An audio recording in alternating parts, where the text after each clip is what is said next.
Okay, so welcome back. This is now day 2. Had to stop last night, had to go out, so you've seen me different clothes today. So I'll just go through where I got to yesterday. I'm not 100% certain where this part will come into the 3 or 4 videos I'm going to do. Don't think it's going to work out right to put this at the start of the next video as such, but we'll see. Just a quick recap of where we've got to, and then I'll explain the next bit of the process and we'll go from there. So I'll just flip the camera around and you'll see I have got the high flow cross flow pipe in, so that's all bolted in. I've done the connection here, this is on connected, and there's another pipe, this one here, that's all connected. There's a bracket there which bolts onto the engine, and then there's a 10mm nut underneath which you tighten up afterwards, and then it's all connected. I've put the expansion tank back in place just for now, so it's all just on a Jubilee clip down in there. So you might have seen from one of the GoPro videos, I had to move the engine again to get that in, because I probably could have forced it, but I didn't want to scratch it or damage anything, so I just sort of gave myself an extra 2 inches again. That was a lot easier, but that's all now bolted all back down in there nicely. So now parts on the floor. We've got, where should we start?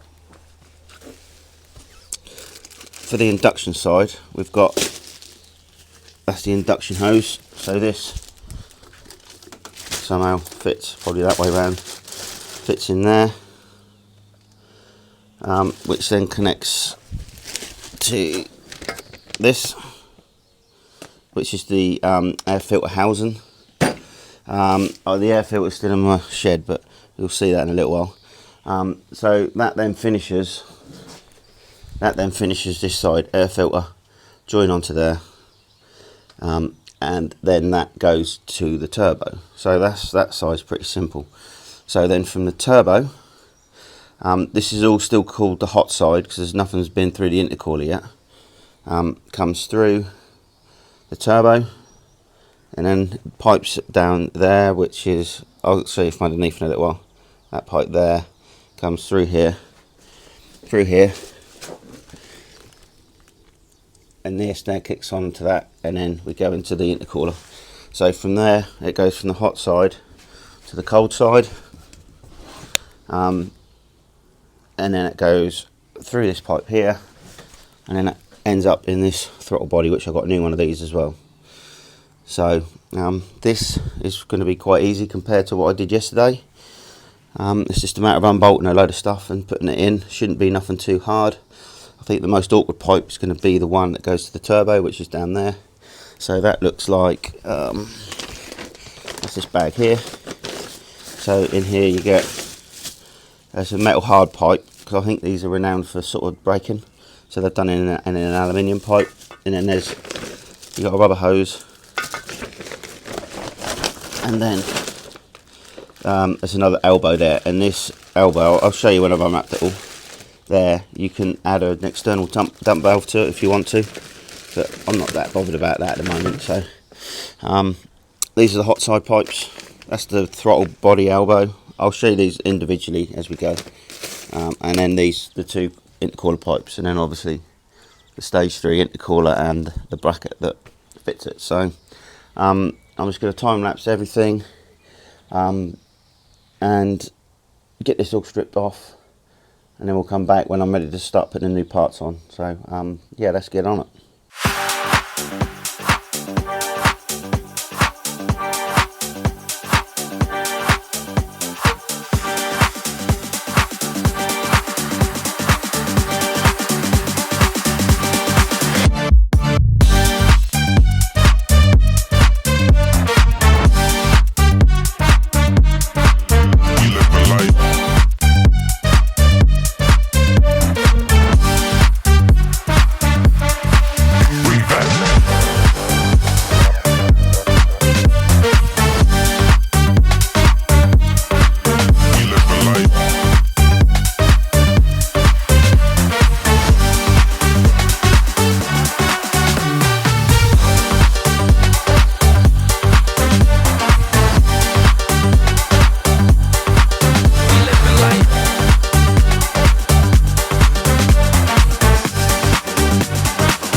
Okay, so throttle body elbow is off, boost pipes off, which should be here, intercooler's off. Oops. This boost pipe's off, and everything that goes back to turbo's off. So this is what it looks like. I've sort of laid the old with the new, so new and old, cold side, hot side, boost pipes, throttle body elbows, and this is all the bits that join up to the turbo. So just a sort of quick explanation. You can see, look, these, I can hardly squeeze these, but look how squishy these are compared to these, hardly anything. Same with this one. So that's the main reason for upgrading these. They are slightly bigger diameter as well. So you can see this sweep here is a lot nicer. So yeah, that's the reason why you'd upgrade them really. So the throttle elbow, this is the stock one. Look at that bit of plastic there. That must flow the air down, or slow the air down quite a bit. And compare that to the new one. Just straight through. No air restriction or anything at all. That's the only difference. Obviously that's aluminium, that's plastic. That's the difference. So yeah, that's got to make a massive difference. And then going to this charge pipe. Look how skinny that bit there is where my thumb is compared to that. That's massively bigger, and so I think this is the bit here you can take off, and you can put an external dump valve on there, so that caps a blanking plate, so it's blanked off in there. So that's, yeah, that's what that's for. And then obviously this bit here is a baffle, which is within the coming off the turbo. Apparently that's there to silence the turbo. I'm not 100% certain that's what it does, but that's what I think it does. And obviously the pipe that replaces it, just straight through, nothing. So should increase the turbo noise hopefully as well. Yeah, and then just a silicone hose there to join them all together. So I want to get that lot on next. I've put all the Jubilee clips on in the right places so I don't get muddled up. These are the two Jubilee clips for that one. Yeah, let's just get it on, and then I'll run through the intercooler once I've got all the pipe work on. So let's go and get that done.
Okay, so that's the throttle body elbow on. The new hose, I haven't done the clamp up yet, just in case I need to twist this down to here. They're nice and loose, and same down here.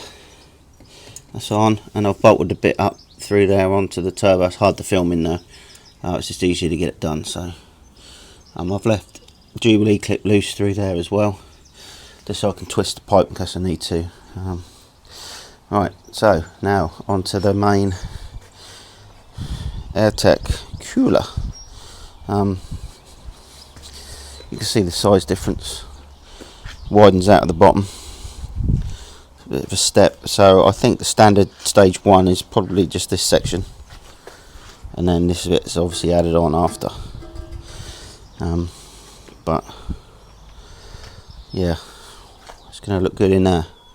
So next step is to get the brackets on this. I think there's only 2 mounting brackets, and then there's the pins on the bottom. This is upside down, I think. Yeah, it is. So these pins are on the bottom there. These pins locate, and these rubber grommets, and then it's just a matter of bolting it on. And I think I've got to put the shield on over the top here before I put the cooler on. So I'm just going to unwrap that now quickly and suss that out and just sort of start getting it on. So